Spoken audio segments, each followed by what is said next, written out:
money is a tool to get you the experiences that you're looking for. And I feel like health is a tool. It's a tool to get you the experiences.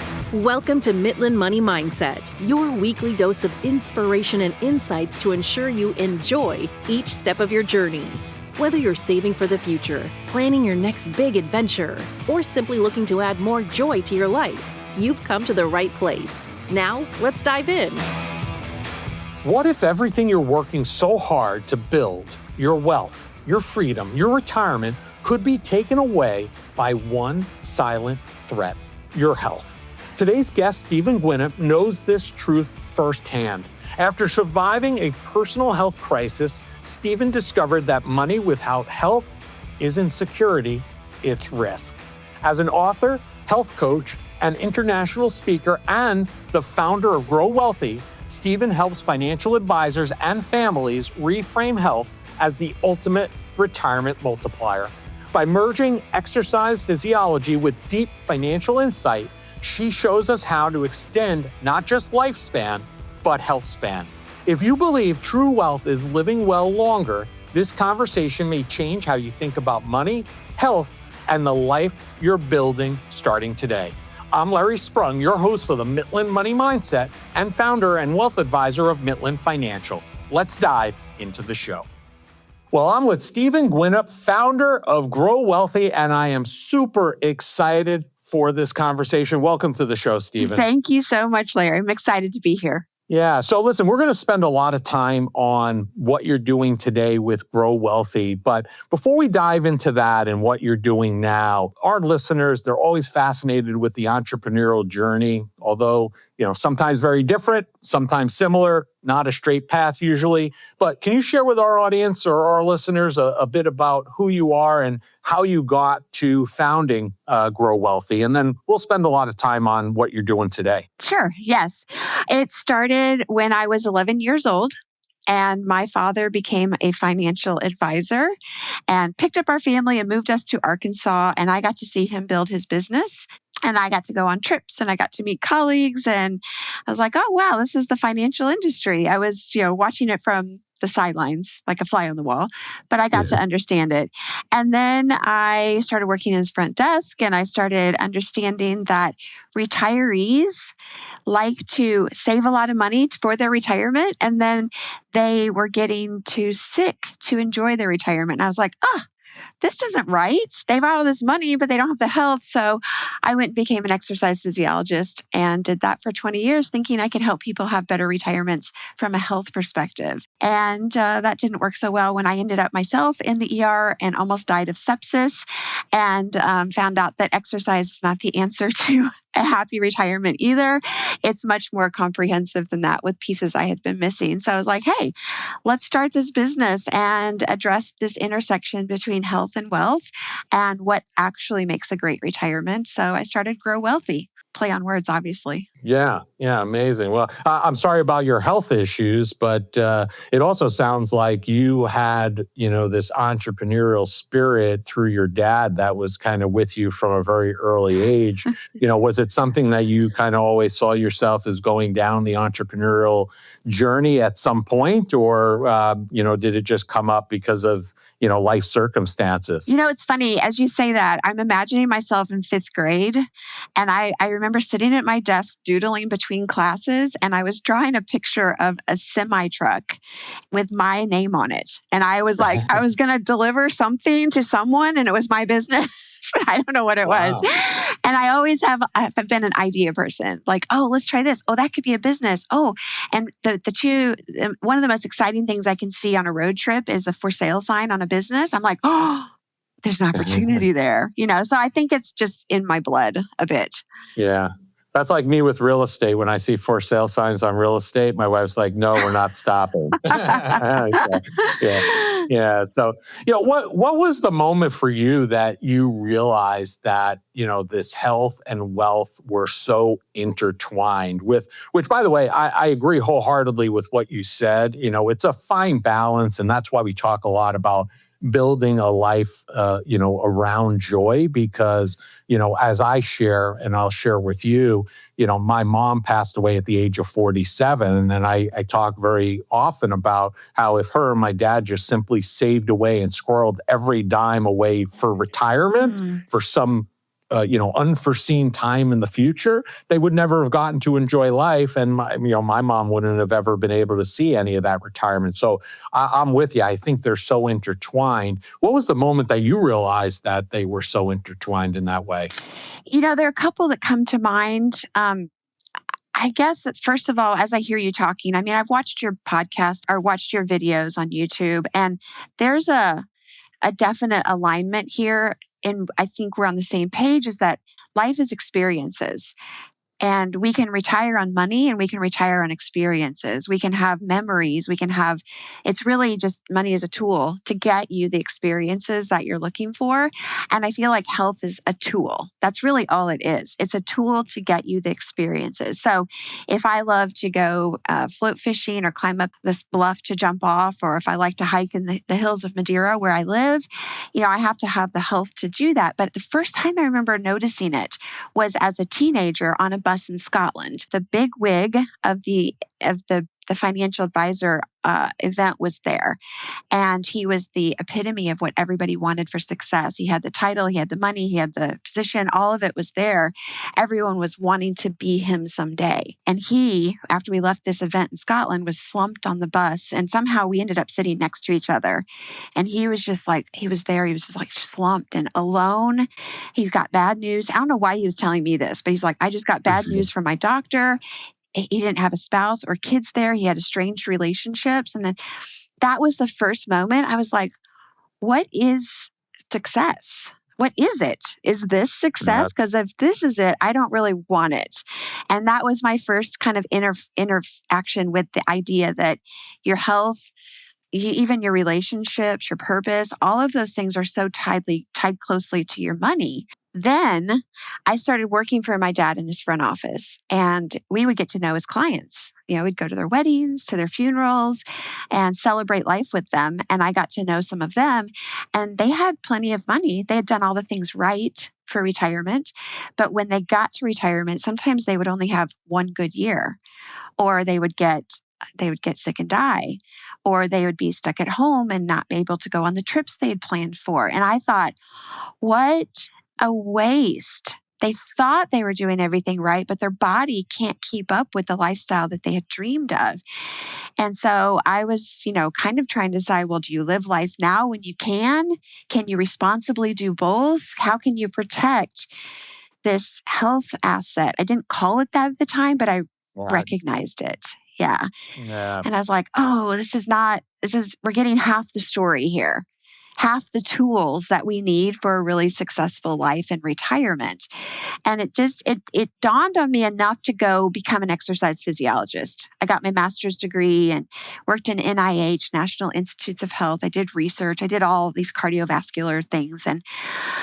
And I was like, okay, now everybody, if we just get them exercising, they'll be healthy and then they'll have these great retirements. And it was more about like sets and reps and cardio training zones than it was. And that's like today. That's the moment when I finally realized that your health is built over decades and not days. It's like this moment of like, oh, that's what money is. You can't get rich overnight. You can't wait.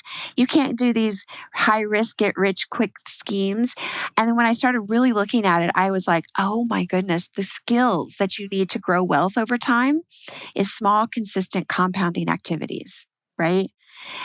And the skills you need to grow health is the same. And if you can mitigate your risk and enhance and protect and grow your assets and have a long-term plan and start early, and that it just blended so well in my mind. And that's when I started the company. Sounds like the aha moment was right there, and resonates with me. I mean, you talk about unlimited health or unlimited wealth, right? I feel like, when you're younger, you have this, air of nothing can hurt me. My health is fantastic. And then, as we tend to get older, our health, there's more of a question mark. Wealth, we might be working towards. But why is it such a powerful thing for people to start looking at this when they're younger? Yes. I call it the big swap, right? So you start life with no money and you slowly accumulate assets as you go through life. And then you start life, most people start with pretty good health and they hold on to their health in their younger years and they take it for granted. And they're just like, I'm healthy. I've always been healthy. I'll always be healthy. And they just don't realize it because they never had to work for it. But all the while, it's slowly eroding and they're swapping about midlife, 40s and 50s, where you have the most amount of money and your health starts to tank. And so if you wait until you realize it, you've already lost so much of the health that you could have preserved when you were younger. When you've got hormones on your side, muscle mass, energy, you sleep like a log anywhere you go, like use that and keep and build the health that you've got and then just protect it fiercely. And people kind of stay up too late and stress out and eat junk and do things that their body is really struggling to recover from. And eventually it just grows overwhelmed and weary and cells and systems start to break down. So if you can think of it as protect what I've got, then you're investing like a 401k in your future or a retirement account. Like you said, I think you have to take the same kind of approach to growing wealth, to growing and maintaining your health. They're equally vitally important because, without one or without the other, they're inextricably tied together and you can't enjoy either one if you don't have both. So I think that's so important. Now, you wrote a book about this, Grow Wellthy, right? I did. What do you hope readers will learn from your book? Well, Larry, I'm going to grab the book here. I've got it right here. And I'll read the subtitle because this is what I want them to take away. Here's what the book looks like, Grow Wellthy. And it's a 4-step plan to protect your health like an asset. That's the whole point, is if you can start to see your health not as a silo that is something that you do to look good in your clothes or to run faster, but it's an asset for life, just like your money is, just like your business is, your relationships, and you can figure out how to think of it that way, then every drink or bite of food or late night or the things that you do that might be eroding your health, you can start to protect it more and keep more of it over time. And so the point was, number one, just to tell people, hey, look at your health differently. Think of it like money, right? Then secondly, what do you do? Because there's so much conflicting information out there from Instagram reels and all the things that people don't know where to start. And so it's like, let's give you a hook to hang health on. And the hook to hang health on is 4 steps. It's a hierarchy of wealth. It tells you what to do first, second, third, and fourth. There's 4 steps. And basically when someone's like, you came to me 30 years ago when I was just getting started in the industry of health, and you're like, hey, I want to be healthy, I'd be like, okay, you need to get to the gym, you need to do these squats and this sets and these reps.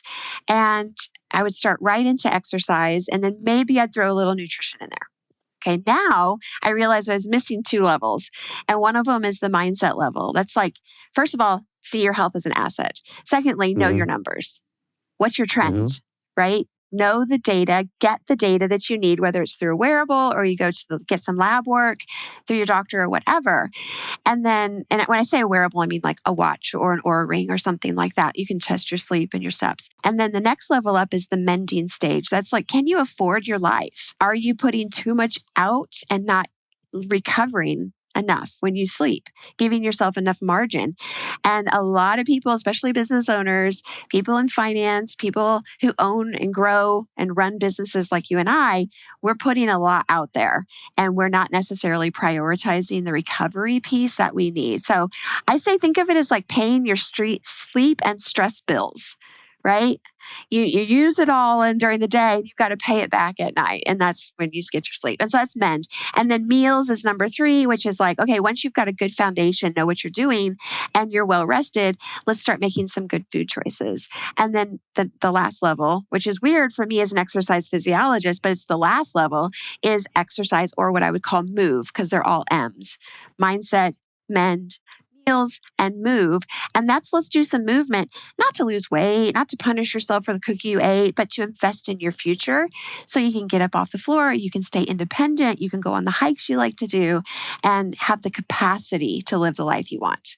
Great. Yeah, I think there's a lot of great takeaways in the book. So I encourage people to go out, read it, implement it more importantly, because it doesn't help you if you just read it. You have to start actually implementing it. I think it's extremely helpful for people who are looking to align their health and their wealth. So thank you for sharing that. Yeah. A healthy person has a million dreams. They want to do this, do that. They have goals. And a sick person really only has one, to make sure that they get well. Right. How do you think we can close the gap between what you call health span and sick span? Because I think it's very important to close that gap. Yeah, I think the first thing is to stop talking about lifespan as the end all be all. How long do you think you're going to live? Let's make sure we have enough money till your last breath, and start thinking more nuanced and more realistically around health span. I think if people can make that shift in their mind, then they can understand that living 20 more years and feeling terrible and being sick and wishing you had your health back is not as great as having a longer health span and kind of squishing that sick span into what I would say, live long and die short. Right? Like, let's just get the most, suck the bone marrow out of life. We just watched the movie Dead Poets Society. And that's one of the things that he said is suck the bone marrow out of life. Let's get the most out of it. And so trying to understand that your lifespan is going to be chopped into two pieces. Now, there's going to be a little bit of, spread or bleed into the areas. But basically, there's a time when you're healthy and you're independent. And then there's a time when you need medication or intervention, or you can't do the things that you want to do. So do the things now to extend that health span. And I think that's going to impact the wishes and dreams that you have for your life. Yeah, I think that's a great delineation, because I think a lot of people think about what their lifespan's going to be, but they don't put a lot of thought into, well, okay, if I live till 94, great. But at the same time, do I want to just live to 94 and not be healthy and be in pain and, not be as mobile? And I think the answer to that question for most people is no. So I think we have to redirect that thought process to, like you said, is what's my health span? What does that look like? And how does that overlap or play into or bleed into the lifespan question, right? Right. And where are you going to spend your money? Is it going to be on getting more mobility tools in your home and I don't know, reorganizing your house so a wheelchair can fit in, and that's what you're going to spend your money on? Or is it going to be on that trip or that hobby or that thing that you want to go and do? And so the allocation of those resources go to two very different places depending on what and your health is the decider. And it's well, you can't remove all risk. Right? Health is its own beast. It's its own risky wild card. But we do know that 80% of chronic diseases are within our control. And that's pretty good odds for us to try to do something to at least influence that. I agree. Let's pause for a moment. What actually brings you joy?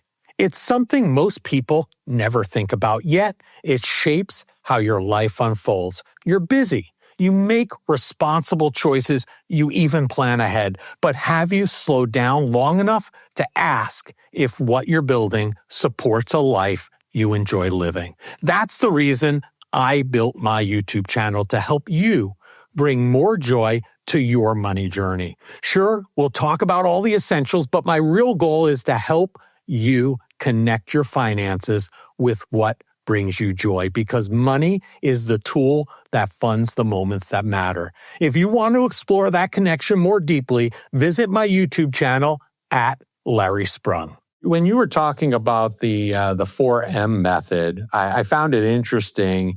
You made a point and very strategically, put the movement after the meals, and that really resonated with me, because after I read Good Energy by Casey Means, I really took a hard look at what I was eating. And, my eyes were kind of really wide open or pulled open in terms of stuff that I was eating that I thought was healthy that really wasn't. And it really opened my eyes to how much food impacts our bodies and how much of, disease and that 20% or that 80% you mentioned, could impact us. And I think food is a big part of that 80%. How do you help people see food as fuel in terms of, what you're putting into your bodies? Because I think that's an area that, really doesn't get talked about a lot. I think, again, going back to your experiences, a lot of people are talked to about exercising. Exercising will right the ship for everything. And I think you would agree that that's not necessarily true, because if you're not feeding your body with the right fuel, you can exercise all you want. You're not going to exercise that away. Right. Well, food is complicated because it has so many emotions and feelings, traditions, things like that are tied up in the food that we eat. And so it's important to understand that we need to see food as a fuel, but we also need to see food as a tax. Okay. So food is a fuel versus food is a tax. Food that's a fuel, it gives you something. It gives you energy. It gives you building blocks to do the things that you need to do and to repair the cells and build the muscles that you need. But food is a tax. That would be the things that are making your body have to work harder to recover from the things that you ate. So the bag of potato chips, the alcohol, the soda, the things like that your body, your liver is like, help, you're overwhelming me, right? So I feel like if you can kind of put food in two general categories, is this going to fuel me, or is this going to be another tax on the health I already have? It's going to erode more of my health, and I have to recover then more from that. Now, if it's holidays or birthdays or special events, we should live through those and have wonderful experiences with the food taxes. But we should just know this is a tax and it's not fuel, and I need to recover from it and add a little extra care. So to me, and by the way, Good Energy, I love that book. I love her story. I love the fact that she's pushing the 5 metabolic health markers of the things that only 8% of the US population at least has, these 5 metabolic health markers. And it's something that you can read in my book, you can read in her book, it's all over, but really trying to earn those back. 80% of weight loss will go there is on the end of your fork. It's not exercise. If you're exercising to lose weight, it's a poor return on your investment. But none of that happens unless you're fully recovered. So there's definitely this hierarchy of order that we have to follow. And food is so important, from both get the good stuff in, but make sure that you don't have the bad stuff crowding out the good stuff. And there's an app I love that's called the Daily Dozen. It's free, and you can go in and you can just try to get as many of the good things in and watch how it naturally crowds out some of the things that are more taxi on your health. Interesting.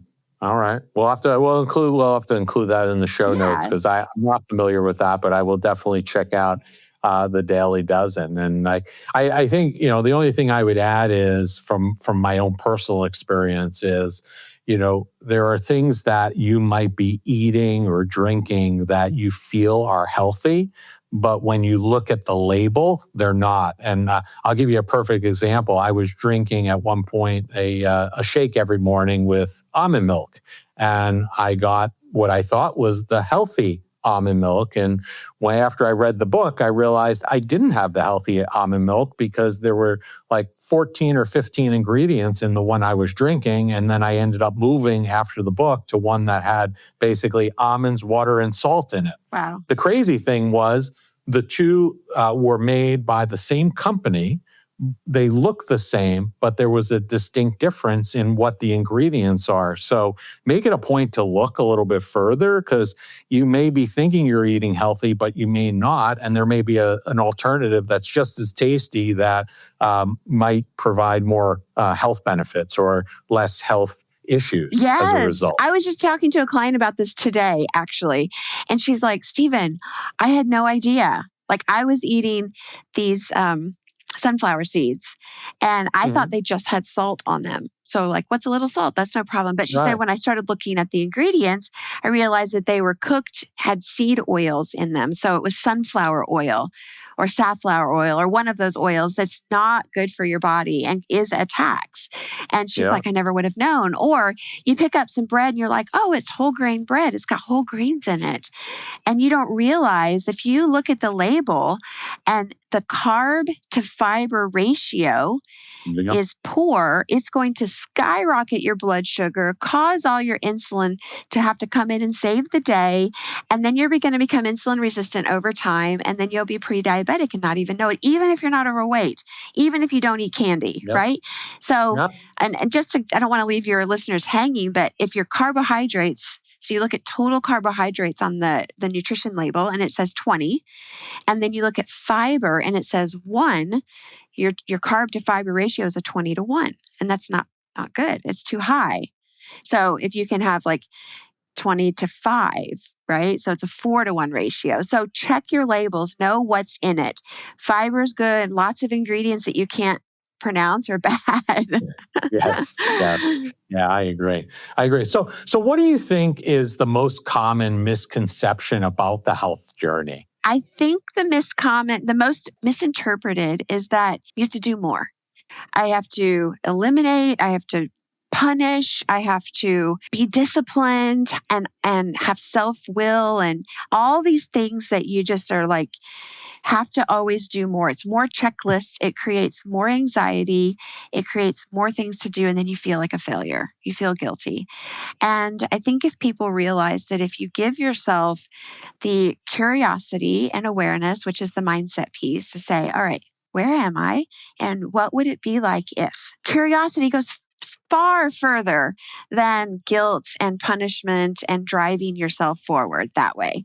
And then the second thing is just like get the rest that you need. I can't tell you the number of people that come to me and they're just so used to hustling. They don't know how to slow down, how to protect their sleep, how to have a few moments to themselves to do nothing. And when those happen, then eating and exercise becomes so much easier. So you don't have to force the eating on a diet and you don't have to force going to the gym. If you start with those other two pieces, then the top two layers actually become so much easier. Yeah. As you were talking about the like the pain around like eating and exercising and things like that, I was thinking there's such a similarity to like when you talk to a family about budgeting. They Yeah. feel like that is such an overwhelming thing, painful. It feels like you're going to shame them because, we're going to say, oh, you shouldn't be spending money there. You should be spending money there. And we share with them that at the end of the day, we're not here to make decisions or, accusations against where they should or shouldn't be spending money. We want to make the exercise as simple as possible. So you could be as simplistic as how much money is coming in each month, how much money is going out, and is there a surplus or deficit? If there's a surplus, what am I doing to reallocate those funds in other directions that'll help me? And if there's a deficit, how do I work towards alleviating myself of that deficit? Are there things in my budget that don't bring me joy? Then maybe I should get rid of those. If there are things that bring me joy, are they absolutely necessary? If so, leave them and figure out that problem. We don't have to make it this complicated, issue that you're going to feel bad about. It should be something that empowers you over time. And it sounds very similar to what you're saying on the health side. Absolutely. We just had a conversation. We do something called Hear from a Peer where somebody shares their journey and someone was sharing and she's like, oh, comfort foods just make me feel so good.